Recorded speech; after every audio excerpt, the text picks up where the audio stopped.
ఎల్ఆర్ఎస్తో సొంతింటి కల సాకారం. ఇంటి స్థలం కొన్న రిజిస్ట్రేషన్ దస్తావేజ్ ఉంటే చాలు. క్రమబద్ధీకరణ ఫీజు, ఓపెన్ స్పేస్ ఛార్జీల్లోనూ కూడా రాయితీ. సో మనం చూసుకున్నట్లయితే స్థలం కొన్నట్లు రిజిస్ట్రేషన్ దస్తావేజులు ఉంటే ఎల్ఆర్ఎస్లో స్లాట్ని అయితే క్రమబద్ధీకరించుకోవచ్చు ప్లాట్ని. ఇందుకోసం సమీపంలోని లైసెన్స్ కలిగిన సాంకేతిక నిపుణులు ఎల్టీపీ సంప్రదిస్తే ఆన్లైన్లో నమోదు చేస్తారు. తగిన పరిజ్ఞానం ఉంటే స్లాట్ మనకి సంబంధించాలి. ప్లాట్ యజమానులు కూడా ఎల్ఆర్ఎస్ పోర్టల్ ద్వారా దరఖాస్తు చేసుకోవచ్చు. దస్తావేజులు లేఅవుట్ కాపీ అప్లోడ్ అయితే చేసుకోవచ్చు. రాష్ట్ర వ్యాప్తంగా 13,000 చిల్లర లేఅవుట్లు అనుమతులు తీసుకోకుండా వేసి వాటిలో ఫ్లాట్లు విక్రయించినట్లయితే తెలుస్తుంది.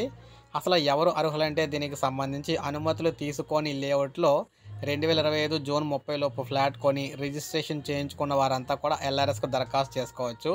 దరఖాస్తు దస్తావేజులు లేఅవుట్ కాపీ పోర్టల్లో అప్లోడ్ చేశాక ఫీజులో 10,000కు తగ్గకుండా ప్రాథమికంగా చెల్లించాలి.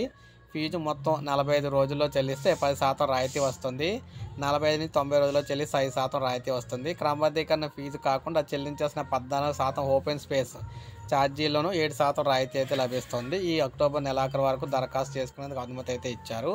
దరఖాస్తుల అనంతరం నగరపాలక సంస్థ సిబ్బంది క్షేత్రస్థాయిలో పరిశీలించి సూత్రప్రాయ లేఅవుట్ల నమూనా అయితే అందజేస్తారు. కనిష్టంగా 30 అడుగుల రహదారులు ఉండేలా లేఅవుట్ నమూనా రూపొందించి ప్రజల నుంచి అభ్యంతరాలు స్వీకరిస్తారు. అభ్యంతరాలు లేని లేఅవుట్లకు సంబంధించిన దరఖాస్తులు అయితే మిగిలిన ఫీజు నుంచి వసూలు చేసి ఆయా ఫ్లాట్లను క్రమబద్ధీకరిస్తారు. లేఅవుట్ల సమాచారం సమీప పట్టణాభివృద్ధి సంస్థలో అందుబాటులో ఉంటుంది. లేఅవుట్ ప్లాన్ ముందు నెంబరు ఎల్పీ నెంబర్ చెబితే దానికి అనుమతులు అయితే ఉన్నాయా లేదని చెప్తారనమాట.